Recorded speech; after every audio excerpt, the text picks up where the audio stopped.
भाजपा के हिमंता बिस्वा शर्मा ने दूसरी बार ली असम के मुख्यमंत्री पद की शपथ। राज्यपाल ने 4 मंत्रियों को भी दिलाई शपथ।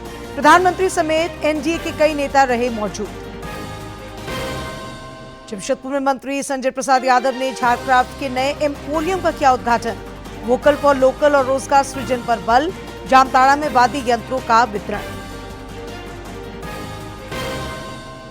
रक्षा राज्य मंत्री संजय सेठ और नेता प्रतिपक्ष बाबूलाल मरांडी ने ऊर्जा बचत समेत प्रधानमंत्री के 7 अपीलों को बताया देश के लिए जरूरी। झारखंड के लोगों ने भी दिखाया सकारात्मक रुख। और देवघर में पुलिस ने मोबाइल छिनतई में शामिल 4 अपराधियों को किया गिरफ्तार। 4 मोबाइल, लैपटॉप और 2 पहिया वाहन जब्त। 5 साइबर अपराधी भी गिरफ्तार।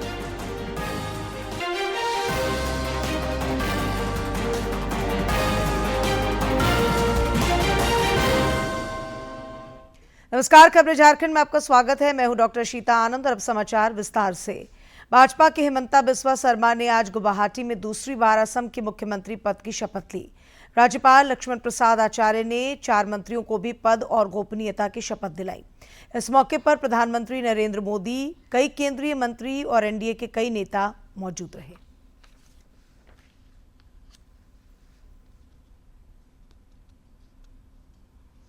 মই শ্ৰী হিমন্ত বিশ্ব শৰ্মা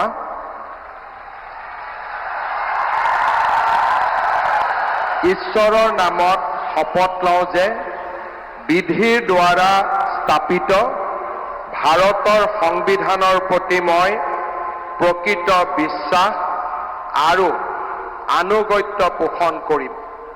মই ভাৰতৰ সাৰ্বভৌমত্ব আৰু অখণ্ডতা অক্ষুণ্ণ ৰাখিম। মই অসমৰ মুখ্যমন্ত্ৰী হিচাপে মোৰ কৰ্তব্য বিশ্বস্ততাৰে আৰু শুদ্ধ অন্তঃকৰণেৰে সম্পাদন কৰিম আৰু মই ভয় বা পক্ষপাত, অনুৰাগ বা বিদ্বেষ নোহোৱাকৈ সংবিধান আৰু আইন অনুসাৰে সকলো শ্ৰেণীৰ লোকৰ প্ৰতি ন্যায় আচৰণ কৰিম। মই অসমৰ এগৰাকী মন্ত্ৰী হিচাপে মোৰ কৰ্তব্য বিশ্বস্ততাৰে আৰু শুদ্ধ অন্তঃকৰণেৰে সম্পাদন কৰিম। आं चरण बर' अबं गसाइनि मुङाव समायखिरा लानानै बुङोदि आसाम रायजोनि सासे मन्त्रि महरै बिबान मावफुंनायाव आंनो मन्त्रि महरै दैथाय हरनाय एबा मिथिहोनाय बाथ्राखौ जायखिजाया ভাৰতৰ সংবিধানৰ প্ৰতি মই প্ৰকৃত বিশ্বাস আৰু আনুগত্য পোষণ কৰিম। মই ভাৰতৰ সাৰ্বভৌমত্ব আৰু অখণ্ডতা অক্ষুণ্ণ ৰাখিম। মই অসমৰ এগৰাকী মন্ত্ৰী হিচাপে মোৰ কৰ্তব্য বিশ্বস্ততাৰে। मंत्री संजय प्रसाद यादव ने जमशेदपुर के बिष्टुपुर में झारक्राफ्ट के नए एम्पोरियम का उद्घाटन किया। इस दौरान पत्रकारों से बातचीत में उन्होंने कहा कि इससे वोकल फॉर लोकल को बढ़ावा मिलेगा। राज्य सरकार रोजगार सृजन और बुनकरों के आर्थिक सशक्तिकरण पर जोर दे रही है। नए झारक्राफ्ट एम्पोरियम में डोकरा कला, तसर सिल्क, सोहराई पेंटिंग और बांस लकड़ी से बने हस्तशिल्प उत्पाद लोगों को आकर्षित कर रहे हैं। झारक्राफ्ट से राज्य के करीब 25,000 बुनकर और 120 बुनकर समितियां जुड़ी हुई हैं, जिन्हें इस पहल से नया बाजार मिलेगा। मंत्री संजय प्रसाद यादव ने कहा कि ये एम्पोरियम वोकल फॉर लोकल अभियान को मजबूत करने के साथ स्थानीय कलाकारों को राष्ट्रीय और अंतर्राष्ट्रीय बाजार से जोड़ेगा। जो सरकार की सोच है माननीय मुख्यमंत्री हेमंत जी का कि इससे रोजगार का बढ़ावा मिलेगा, चूंकि गांव घर देहात में कई लोगों को करीब समझते हैं कि 25,000 लोगों को अभी तक यहाँ पे इस रोजगार में हम लोग जोड़े हैं और हम लोग का टारगेट है कि कम से कम 2 लाख 2.5 लाख लोगों को हम लोग रोजगार से जोड़ेंगे। और ये नेचुरल चीज अभी हमारे पूरे देश में जो है हर जगह हम लोगों ने इसका खोल रहे हैं और ये इम्पोर्ट भी होगा, बाहर भी, विदेश भी जाएगा। तो इससे क्या होगा, रोजगार को बढ़ावा मिलेगा। उद्घाटन समारोह के दौरान लोगों और कलाकारों में खासा उत्साह देखने को मिला। मंत्री संजय प्रसाद ने बताया कि इस एम्पोरियम के शुरू होने से स्थानीय बुनकरों और कारीगरों को अपने उत्पादों के लिए बड़ा बाजार मिलेगा। झारक्राफ्ट का ये नया एम्पोरियम झारखंड की समृद्ध कला और सांस्कृतिक विरासत को एक नई पहचान देने का काम करेगा। तो अगर यहाँ काम मिलते हैं तो उसको रोजगार एक मिलेगा, घर में रहेंगे, और वो सारे चीजों को हम लोगों ने जो है जिला वाइज उसको यहाँ पर ही हम लोगों ने लेने के बाद उसको बाहर इंपोर्ट करेंगे हम लोगों ने, तो रोजगार को बढ़ावा मिलेगा। जमशेदपुर का ये नया झारक्राफ्ट एम्पोरियम न सिर्फ झारखंड की पारंपरिक कला और संस्कृति को नई पहचान देने का काम करेगा, बल्कि प्रधानमंत्री के वोकल फॉर लोकल को बढ़ावा देने में भी कारगर साबित होगा। जमशेदपुर से कुणाल प्रताप की रिपोर्ट। मंत्री इरफान अंसारी ने जामताड़ा में संस्कृति एवं कला केंद्र सह धूमकुड़िया भवन के लिए कल पारंपरिक वाद्य यंत्रों का वितरण किया। इस दौरान विभिन्न पंचायतों के प्रतिनिधियों को ढोल, मांदर, झाल और हारमोनियम समेत अन्य वाद्य यंत्र प्रदान किए गए। लोक कलाकारों ने भी अपनी प्रस्तुति के माध्यम से संस्कृति को सहेजने का संदेश दिया। मौके पर स्वास्थ्य मंत्री ने कहा कि आदिवासी परंपरा और मूल्यों को जीवंत बनाए रखने के लिए सरकार प्रतिबद्ध है।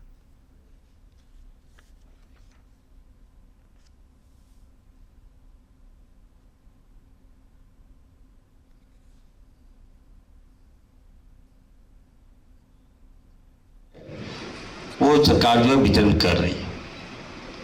ये आप लोगों को लगता है कि छोटा सा यंत्र है, हम वितरण क्यों कर रहे हैं? ये छोटा यंत्र नहीं है। हम अपने समाज को, खास करके आदिवासी समाज को, हम लोग जो पहचान है आपका, हम लोग, हमारी सरकार चाहती है, हमारे लोकप्रिय मुख्यमंत्री आदरणीय हेमंत सोरेन जी चाहते हैं कि हम लोग उनको जिंदा रखें। स्वास्थ्य मंत्री ने जामताड़ा सदर अस्पताल में रक्तदान शिविर का भी उद्घाटन किया है। शिविर का आयोजन जिला स्वास्थ्य समिति के संयुक्त तत्वावधान में हुआ। इस दौरान कई लोगों ने रक्तदान के पुनीत कार्य में हिस्सा लिया। श्री अंसारी ने सदर अस्पताल में पैथोलॉजी लैब का भी शुभारंभ किया। उन्होंने राज्य में बेहतर स्वास्थ्य सुविधाओं की प्रतिबद्धता दोहराई। स्वास्थ्य मंत्री ने कहा कि राज्य सरकार दूर दराज के क्षेत्रों तक गुणवत्तापूर्ण स्वास्थ्य सुविधाएं पहुंचाने के लिए कृत संकल्पित है। डॉक्टरों की भी आने वाले दिनों में बहाली होगी, जिससे स्वास्थ्य व्यवस्था और सुदृढ़ होगी। प्रधानमंत्री नरेंद्र मोदी ने पश्चिम एशिया संघर्ष को एक दशक के सबसे बड़े संकटों में से एक बताते हुए राष्ट्रीय संसाधनों पर बोझ कम करने के लिए नागरिकों से एकजुट होने का आह्वान किया है। वडोदरा में सरदार धाम छात्रावास का लोकार्पण करते हुए प्रधानमंत्री ने कहा कि सरकार ये सुनिश्चित करने के लिए निरंतर प्रयास कर रही है कि स्थिति का देशवासियों पर कम से कम प्रभाव पड़े। हमें भारत के नागरिक के तौर पर अपने कर्तव्य को प्राथमिकता देनी होगी। इससे पहले के दशकों में भी जब जब देश युद्ध या किसी और अन्य बड़े संकट से गुजरा है, सरकार की अपील और उस अपील पर हर नागरिक ने ऐसे ही अपना दायित्व निभाया है। आज भी जरूरत है कि हम सब मिलकर अपना दायित्व निभाएं। कई केंद्रीय मंत्रियों ने भी देशवासियों से प्रधानमंत्री की 7 अपीलों का पालन करने का आग्रह किया है। रक्षा राज्य मंत्री संजय सेठ ने इन अपीलों पर अमल को राष्ट्रहित में जरूरी बताया है।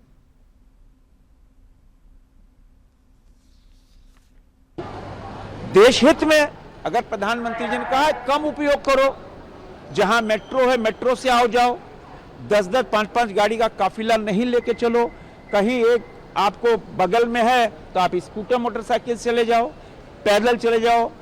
जितना हम डीजल पेट्रोल सेव करेंगे हमारा फॉरेन रिजर्व बढ़ेगा। और इसीलिए प्रधानमंत्री जी ने आग्रह किया है कि जो लोग देश विदेश जाते थे घूमने, तो उन्होंने कहा भाई 1 साल विदेश मत जाओ, देश में ही घूम लो।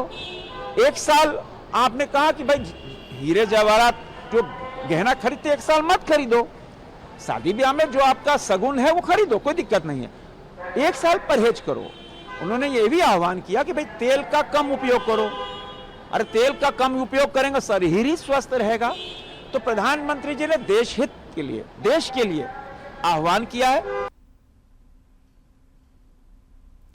इधर नेता प्रतिपक्ष बाबूलाल मरांडी ने भी श्री प्रधानमंत्री नरेंद्र मोदी द्वारा देशवासियों से पेट्रोलियम पदार्थों के उपयोग में कटौती करने की अपील पर कहा है कि ये समय की मांग है। उन्होंने धनबाद में कहा कि राष्ट्रीय हित में लोगों को पेट्रोलियम पदार्थों के उपयोग में कमी लानी चाहिए ताकि विदेशी मुद्रा की बचत हो सके। प्रधानमंत्री जी ने कहा है देशवासियों से, भाई आप इस पर कटौती करें, तो कई प्रकार से आप कटौती कर सकते हैं। एक तो क्या है कि गाड़ी आप धीरे धीरे अब भी सोच रहे हैं कि इसको करें, आप इलेक्ट्रिक से चलने वाली गाड़ी आप धीरे धीरे उपयोग में लाना चाहिए ताकि हमारे पेट्रोल डीजल हम उसमें बचा सकें, कम आयात करना पड़ेगा, पैसे हमारा कम जाए, विदेशी मुद्रा कम जाए। दूसरा कि हम कम से कम अनावश्यक घूमें, जैसे एक दिन छुट्टी का होता है तो हम उस दिन क्या बोलते हैं इसको, नहीं घूमे उस दिन, बाल बच्चों के साथ घर में रहे, एक दिन वो भी बचेगा। प्रधानमंत्री की अपील पर झारखंड के लोगों ने भी सकारात्मक रुख अपनाया है। गिरिडीह के लोगों का मानना है कि देश के समग्र विकास और अर्थव्यवस्था की मजबूती के लिए पीएम की अपील पर अमल करने की जरूरत है।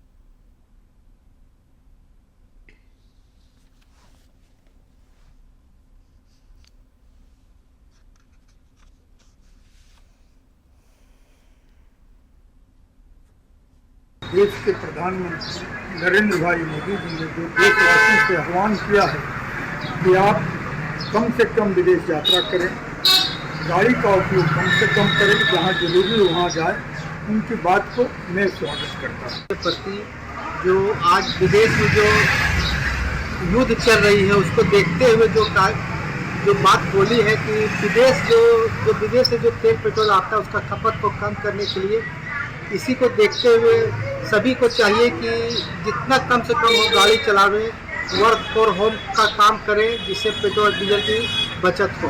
जो प्रधानमंत्री को कदम उठाई हो वो बहुत ही सराहनीय कदम है। लोगों से आह्वान किया है कि हम कम से कम तेल का खपत करें और जो है सोना भी डॉलर में सौदा होता है, सोना पर भी जो है तो कम लेन देन के उन्होंने कहा है। ये काफी स्वागत योग्य कदम है। पूरे देश की जनता से आह्वान किया है, इसको रिक्वेस्ट किया है, हम लोग को सब मिलकर इस पर कुछ ना कुछ वर्कआउट करना चाहिए, सोचना चाहिए, समझना चाहिए। अगर हम छोटे शहर में बिलोंग करते हैं तो हम लोग कुछ पैदल इस्तेमाल कर सकते हैं, स्कूटर और स्कूटी और या गाड़ी का इस्तेमाल। जो बड़े शहर में है वो कारपूल यूज कर सकते हैं। उसके कारण क्या होगा कि एक डीजल पेट्रोल की कमी कम होगी, जो रिक्वायरमेंट कम होगी। ये एक देखिए हम लोग सीख सकते हैं सिंगापुर से। सिंगापुर में पब्लिक ट्रांसपोर्ट बहुत अच्छा है और वहाँ पब्लिक ट्रांसपोर्ट ज़्यादा यूज़ करते हैं लोग। उसका कारण है कि वहाँ पेट्रोल और डीजल कंज्यूमशन कम करें लोग, ये एक वहाँ का है। इसके अलावा उन्होंने और भी क्या है कि टूरिस्ट जो है फॉरेन टूरिस्ट कम करें, फॉरेन ट्रैवल हम लोग कम करें, जिसके कारण फॉरेन एक्सचेंज काफ़ी वेस्ट हो जाता है हमारा देश का। अच्छी बात है अगर हमारे देश में आज के डेट में जब से मोदी जी आए हैं तब से एक हमारा देश कितना संपूर्ण और सुरक्षित हो गया है, ये हम और आप जानते हैं। कश्मीर से कन्याकुमारी तक, सोमनाथ से अरुणाचल प्रदेश तक, आज हम कहीं भी जा सकते हैं, अपना लक्षद्वीप जा सकते हैं, अंडमान निकोबार आइलैंड जा सकते हैं। कम से कम हम हमारे देश में इतनी जगह है, इतनी मल्टीपल जगह है कि एक जिंदगी में हम नहीं घूम सकते हैं। इतनी जगह हमारे पास, हमें क्या जरूरत है फॉरेन ट्रैवल घूमने की और फॉरेन एक्सचेंज एक्सपेंड करने की। बिजली पाने के मुद्दे पर आज भाजपा द्वारा रांची, लोहरदगा, सिमडेगा, गुमला और खूंटी में प्रदर्शन आयोजित किया जा रहा है। पार्टी नेताओं ने जनता को मूलभूत सुविधाएं उपलब्ध कराने में कथित नाकामी पर राज्य सरकार को घेरा है। कल भी 3 जिलों में पार्टी का प्रदर्शन हुआ। बोकारो में आयोजित प्रदर्शन में पूर्व मुख्यमंत्री चंपाई सोरेन और अन्य नेता शामिल हुए। इस दौरान श्री सोरेन ने आरोप लगाया कि झारखंड में जल जीवन मिशन के तहत हर घर नल योजना भ्रष्टाचार की भेंट चढ़ गया है, जिसका खामियाजा आम जनता उठा रही है। आदिवासी और मूलवासी समाज के कई लोग आज भी चुआ का दूषित पानी पीने के लिए मजबूर हैं। रांची उपायुक्त मंजूनाथ भजंत्री जन समस्याओं के समाधान पर लगातार जोर दे रहे हैं। उन्होंने जनता दरबार लगाकर लोगों की समस्याएं और शिकायतें सुनी। अनगढ़ा में जमीन म्यूटेशन में लापरवाही पर सख्ती दिखाते हुए उपायुक्त ने तत्कालीन कर्मचारी पर आरोप पत्र गठित करने का आदेश दिया। उन्होंने प्लॉट सुधार में देरी पर अंचल अधिकारी को फटकार लगाई और 1 माह के भीतर सभी लंबित मामलों के निष्पादन का निर्देश दिया। एक मामले की सुनवाई करते हुए श्री भजंत्री ने कब्रिस्तान की जमीन पर कब्जे की शिकायत पर जांच के आदेश दिए। उन्होंने सरकारी भूमि अतिक्रमण पर चिंता जताते हुए अंचल अधिकारियों को फिर चेतावनी दी। साथ ही अधिकारियों को लंबित भूमि अधिग्रहण मुआवजा भुगतान में तेजी लाने का निर्देश दिया। उपायुक्त संबंधित अधिकारियों को जन समस्याओं के समाधान की दिशा में आवश्यक पहल की हिदायत भी दी।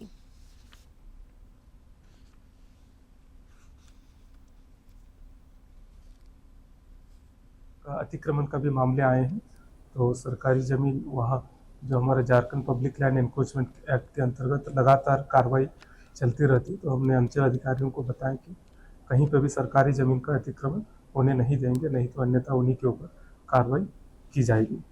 और जो इसमें कुछ जो बेड़ों से कुछ लोग आए थे, जिनका 72 से वो लोग वन भूमि में खेती बाड़ी कर रहे हैं और उसमें रह रहे हैं, और उस समय उनको रसीद वगैरह करता था, लेकिन उनको वन अधिकार पट्टा नहीं मिला। तो इस संबंध में हम लोगों ने कल्याण विभाग को और जो वन अधिकार समिति को भी निर्देश दिए हैं कि उसको प्रॉपर भौतिक सत्यापन करते हुए उनको वन अधिकार अगर पट्टा दिया जा सकता है तो उनको देने के लिए।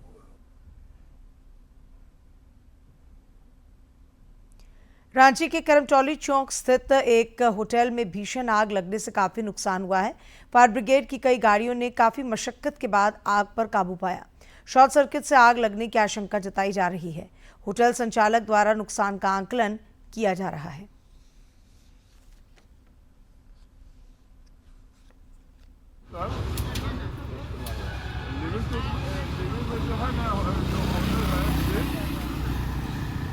बगल में आग लग गया सर, वापस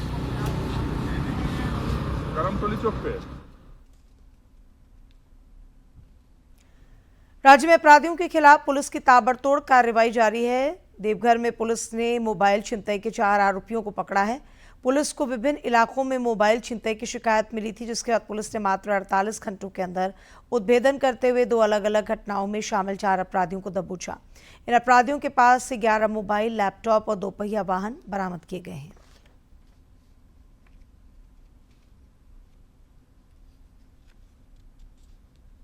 और ह्यूमन इनपुट के आधार पे एक गैंग का पर्दाफाश किया गया, जिस गैंग में अभी हम लोग को 4 लोगों की गिरफ्तारी की है हमने।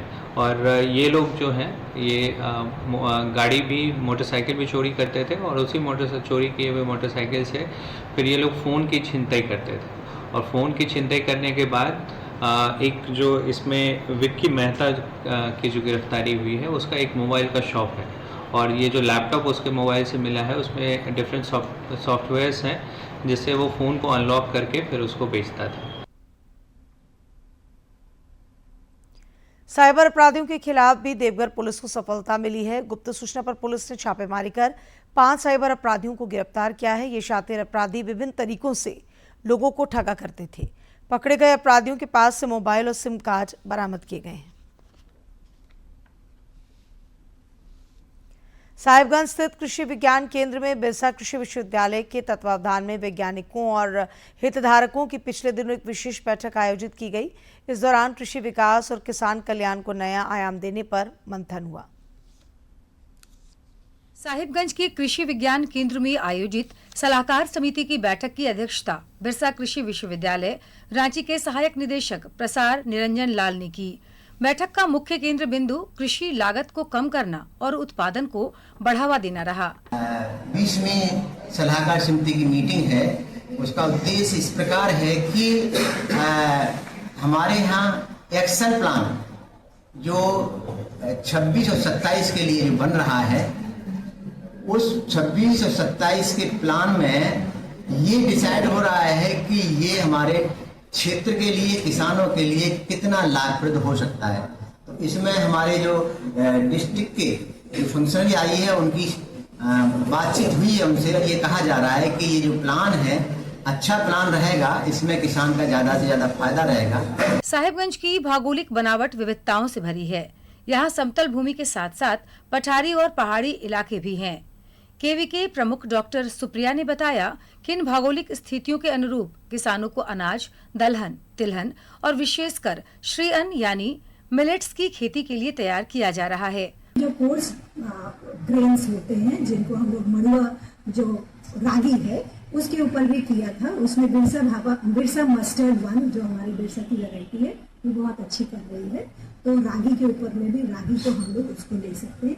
साथ ही अगले वर्ष के लिए हमने पूरा प्लान आउट किया जिसमें कि कितने हम लोग किसानों की हम उसमें ट्रेनिंग देंगे, साथ में समग्र रूप से जो हमारे किसानों का विकास हो सके उसके ऊपर बड़ी चर्चा की गई। जिले में 1 डिस्ट्रिक्ट 1 क्रॉप योजना के तहत आम को चुना गया है।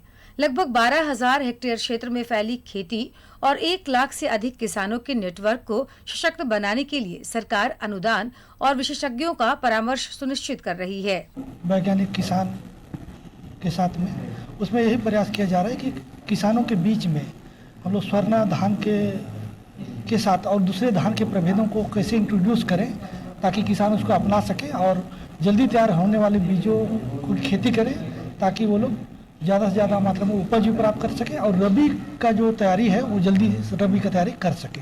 वर्तमान वित्तीय वर्ष 2026-27 के लिए केवीके ने एक बड़ा लक्ष्य निर्धारित किया है।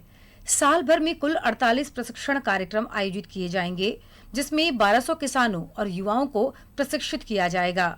इसमें लाह उत्पादन और नर्सरी विकास जैसे रोजगार परक विषयों को भी शामिल किया गया है। मैं आया था, इसमें हमारे वैज्ञानिक कुछ बाहर से भी आए थे और कृषि विज्ञान केंद्र में के भी थे। इसमें बहुत तरह के नए तकनीक के बारे में चर्चा हुई और हमें भी जो लगा कि हमारे भी जो सलाह होना चाहिए जिस विषय पर जो है चर्चा हुई और इसको सुन करके बहुत अच्छा लगा, जानकारी बहुत अच्छा मिला। बाहर से कुछ आदमी सर लोग आए थे, कुछ खेती बाड़ी के वैज्ञानिक के बारे में बताएं, हमें बहुत अच्छा लगा, उससे कुछ हमको सीख मिली। साल में एक बार आयोजित होने वाली यह समन्वय बैठक साहिबगंज के किसानों के लिए समृद्धि का द्वार खोल रही है।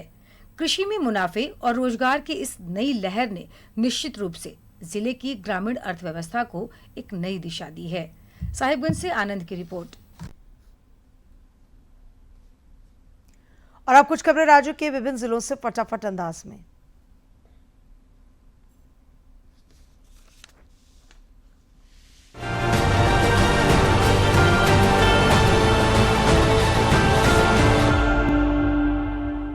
हजारीबाग समाहरणालय में पर्यटन एवं खेल विभाग की समीक्षा बैठक हुई। खेल प्रशिक्षण, आधारभूत सुविधाओं और नए खेलों के विस्तार पर निर्देश दिए गए। सूरजकुंड संरक्षण, झील उन्नयन और मल्टीपर्पस इंडोर स्पोर्ट्स सेंटर निर्माण पर भी महत्वपूर्ण फैसले लिए गए। हजारीबाग समाहरणालय में शिक्षा विभाग की समीक्षा बैठक हुई। प्राथमिक से 10+2 विद्यालयों, कस्तूरबा गांधी बालिका विद्यालयों की शैक्षणिक स्थिति, शिक्षक उपलब्धता, नामांकन, सेवा मामलों और परीक्षा परिणामों की समीक्षा कर गुणवत्तापूर्ण शिक्षा और पारदर्शिता के निर्देश दिए गए। दुमका के सरकारी विद्यालयों में स्पोकन इंग्लिश अभियान की समीक्षा बैठक हुई। विद्यार्थियों की क्षमता अनुसार अध्ययन सामग्री देने, सरल और रोचक स्टडी मटेरियल तैयार करने और बच्चों के अनुकूल शिक्षण पद्धति अपनाने के निर्देश दिए गए। स्कूलों में स्पोकन इंग्लिश क्लब गठन पर भी जोर दिया गया।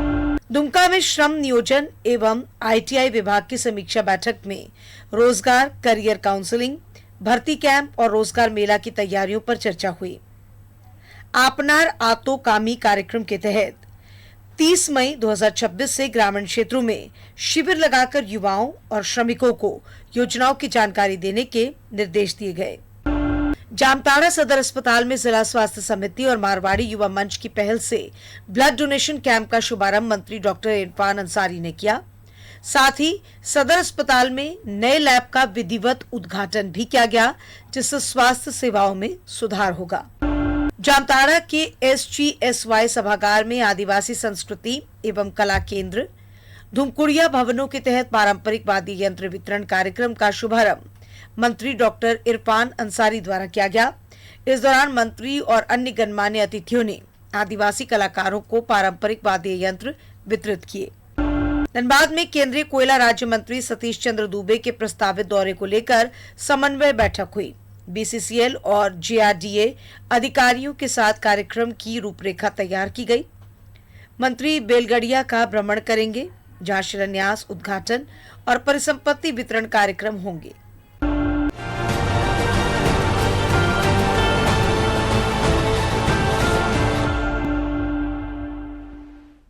और अब बात मौसम की। राज्य में 17 मई तक बारिश के आसार हैं। इस अवधि में कई इलाकों में आंधी और वज्रपात की भी आशंका है। मौसम विज्ञान केंद्र के पूर्वानुमान के मुताबिक राज्य में आने वाले दिनों में तापमान में करीब 5 डिग्री सेल्सियस तक की वृद्धि हो सकती है। फिलहाल सभी जिलों में अधिकतम तापमान 36 डिग्री सेल्सियस से नीचे चल रहा है। पिछले 24 घंटों के दौरान डाल्टनगंज में अधिकतम तापमान 39 डिग्री सेल्सियस रिकॉर्ड किया गया। इस अवधि में कोडरमा के तिलैया में सर्वाधिक 34 मिलीमीटर बारिश हुई। पश्चिम बंगाल के दक्षिण 24 परगना जिले में स्थित गंगा सागर देश का पवित्र तीर्थ स्थल है। यह आस्था, अध्यात्म और मोक्ष का संगम है। यहीं पर मां गंगे का सागर से संगम होता है।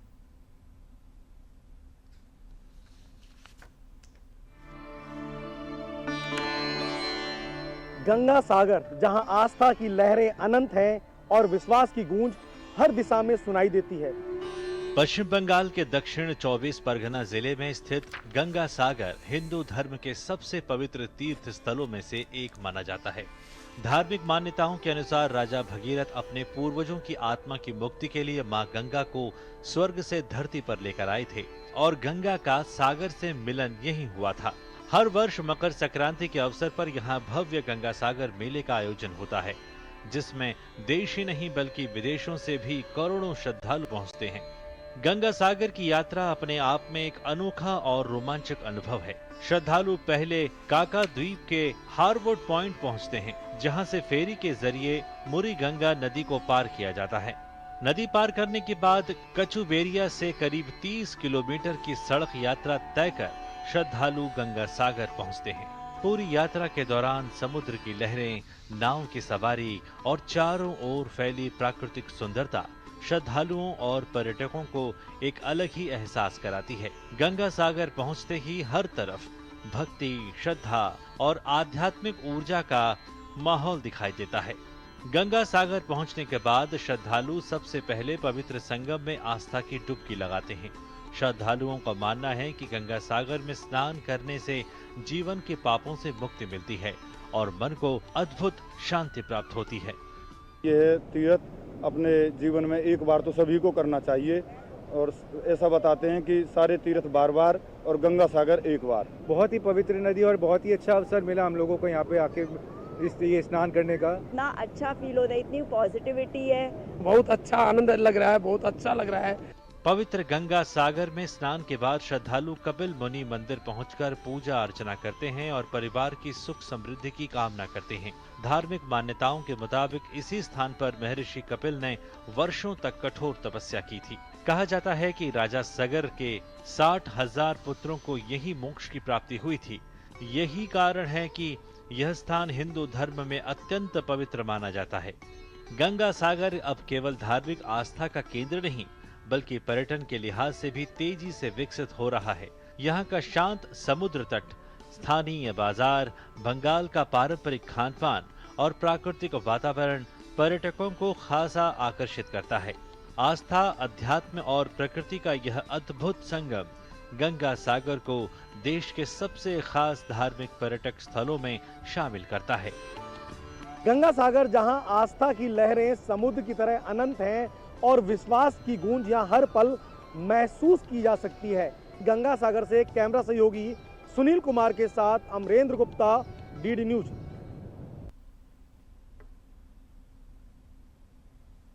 और अंत में मुख्य समाचार एक बार फिर।